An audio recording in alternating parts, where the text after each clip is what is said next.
Assalamualaikum warahmatullahi wabarakatuh. Perkenalkan, nama saya Farhan Muzamin Yusuf dari kelas SI 4501 dengan NIM 1202213031 dari Fakultas Rekayasa Industri jurusan S1 Sistem Informasi. Pada video kali ini saya akan menjelaskan tentang tugas besar saya yang berjudul Overthinking dapat menyebabkan anxiety disorder pada mahasiswa. Pada saat ini, overthinking sangat banyak dibicarakan dari kalangan muda hingga kalangan dewasa.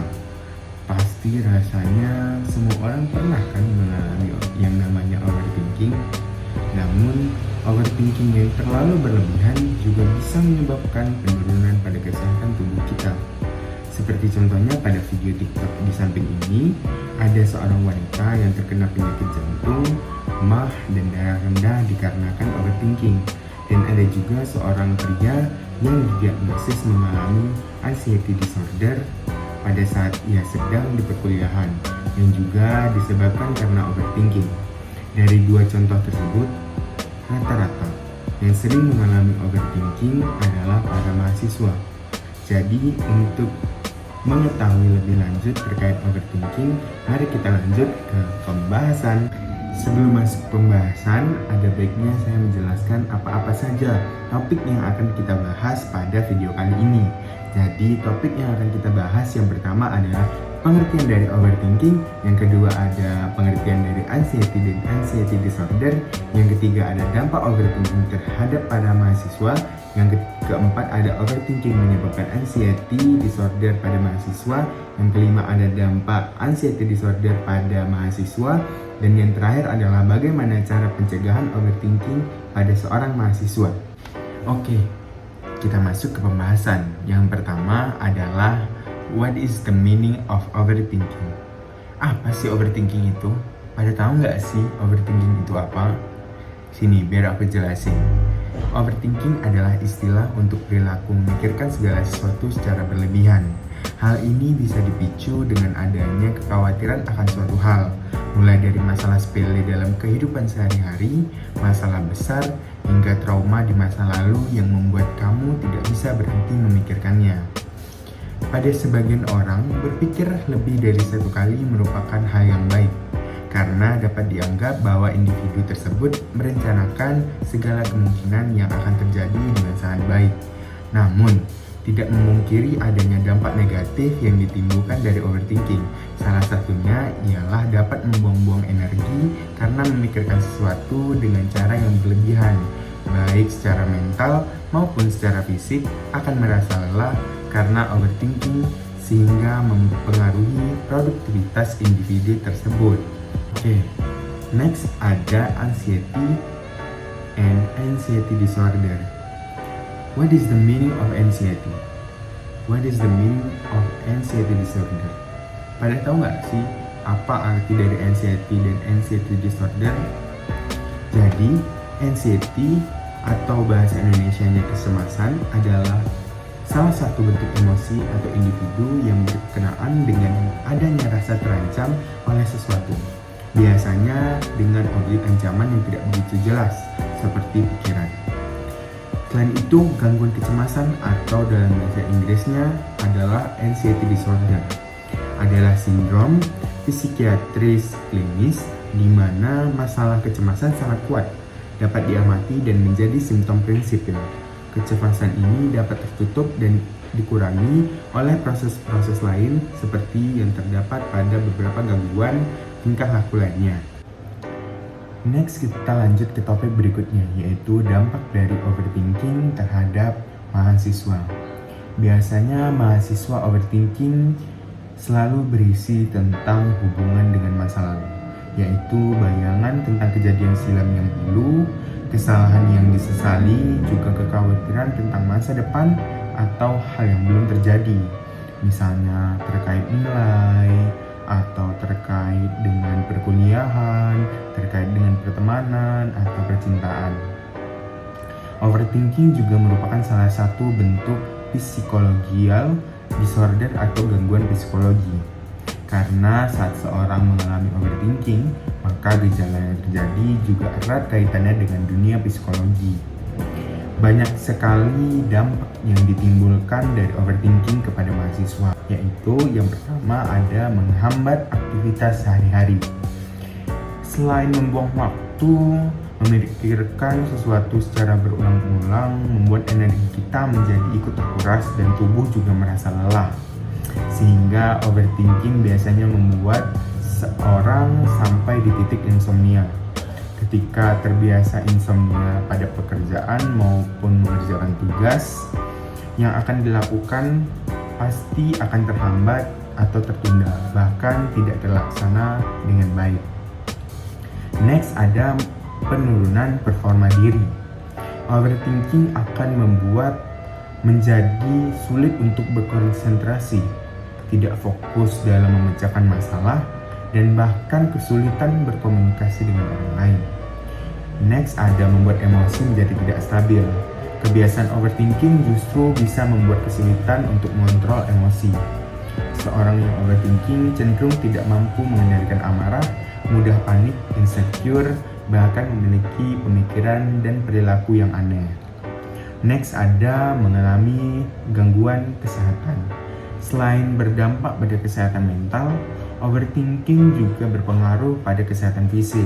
Kebiasaan ini dapat menyebabkan kamu mengalami sakit kepala, demam, nyeri dada, jantung yang berdebar, serta sesak napas hingga tekanan darah tinggi. Jadi sangat banyak bukan dampak yang ditimbulkan dari overthinking.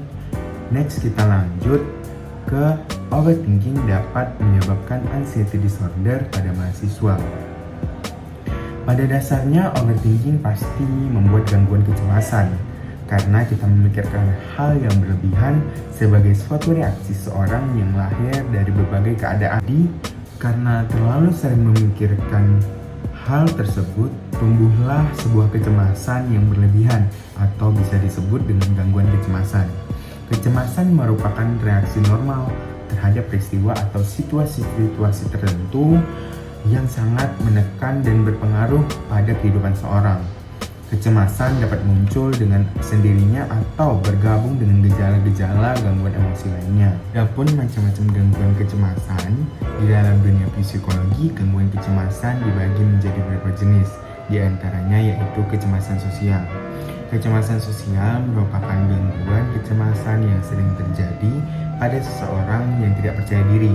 Namun penderita gangguan ini diagnosisnya sangat jarang ditegakkan sehingga terapinya pun jarang diberikan. Next ada kecemasan umum. Kecemasan umum termasuk dalam gangguan kecemasan tingkat rendah. Gangguan ini biasanya terjadi akibat rasa khawatir yang berlebihan pada suatu kegiatan tanpa adanya ancaman. Next ada kecemasan realistis. Kecemasan realistis itu bisa disebut dengan kecemasan objektif. Merupakan kecemasan yang disebabkan oleh suatu bahaya-bahaya di luar zona nyaman manusia. Next ada kecemasan moral. Kecemasan moral ini merupakan kecemasan yang ditimbulkan oleh perasaan yang merasa berdosa atau berasa bersalah ketika melakukan sesuatu. Next ada kecemasan neurotis. Kecemasan ini merupakan kecemasan yang terjadi ketika insting tidak dapat dikendalikan sehingga menyebabkan seorang akan berbuat sesuatu yang membahayakan. Yang terakhir ada kecemasan fundamental. Kecemasan fundamental merupakan suatu kecemasan yang muncul akibat pertanyaan tentang jati diri seseorang. Pertanyaan tersebut berupa siapa dirimu, untuk apa kamu hidup, apa yang kamu lakukan untuk hidupmu ke depannya. Next kita lanjut ke topik berikutnya yaitu dampak anxiety disorder pada seorang mahasiswa. Menurut Dr. Fadli Rizal Makarim, bila kamu terus-menerus merasa cemas, hal itu bisa jadi pertanda gangguan kecemasan. Tidak hanya dapat menyebabkan masalah di kampus, kecemasan yang berlebihan juga dapat berdampak buruk pada kesehatan tubuh.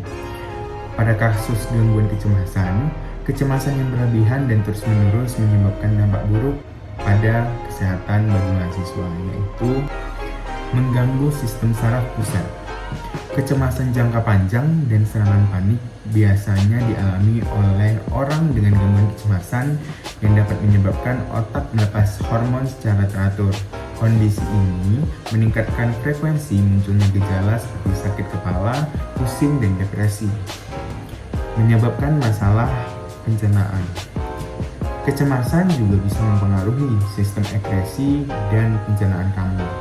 Saat kamu merasa cemas, kamu mungkin bisa mengalami sakit perut, mual, diare, dan masalah pencernaan lainnya.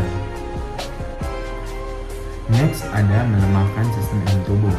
Kecemasan dapat memicu respon stres dan dapat melepaskan banyak sekali bahan kimia dan hormon seperti adrenalin ke dalam sistem kamu. Dalam jangka pendek, hal ini meningkatkan denyut nadi dan pernapasan kamu, sehingga otak bisa mendapatkan lebih banyak oksigen. Yang terakhir ada menyebabkan masalah pernapasan dan dapat meningkatkan penyakit jantung. Kecemasan juga dapat membuat pernapasan menjadi cepat dan dangkal. Bila kamu mengidap penyakit paru, kamu beresiko tinggi dirawat di rumah sakit akibat komplikasi terkait kecemasan. Selain itu, kecemasan juga bisa memperburuk gejala asma. Selain itu, gangguan kecemasan juga dapat menyebabkan detak jantung meningkat sangat cepat, jantung berdebar, dan nyeri dada. Kamu yang mengidap gangguan tersebut mungkin juga beresiko tinggi untuk mengalami tekanan darah tinggi. Bila kamu sudah mengidap penyakit jantung, gangguan kecemasan dapat meningkatkan resiko penyakit jantung koroner. Next, topik terakhir yaitu adalah cara pencegahan overthinking pada seorang mahasiswa. Berikut cara pencegahan overthinking yang dapat Anda lakukan. Yang pertama yaitu cari tahu pemicunya. Guna mengetahui pemicu dari sikap ini, Anda harus meningkatkan kesadaran diri. Buat catatan sebagai pengingat diri bahwa Anda harus lebih waspada untuk tidak overthinking ketika mengalami situasi yang sama di kemudian hari. Next, ada buat diri Anda terdistraksi dari pemicu. Cara terbaik untuk mengatasi overthinking adalah dengan mengalihkan otak pada tugas-tugas lain yang tidak memusingkan, seperti membaca, menonton, dan lain-lain.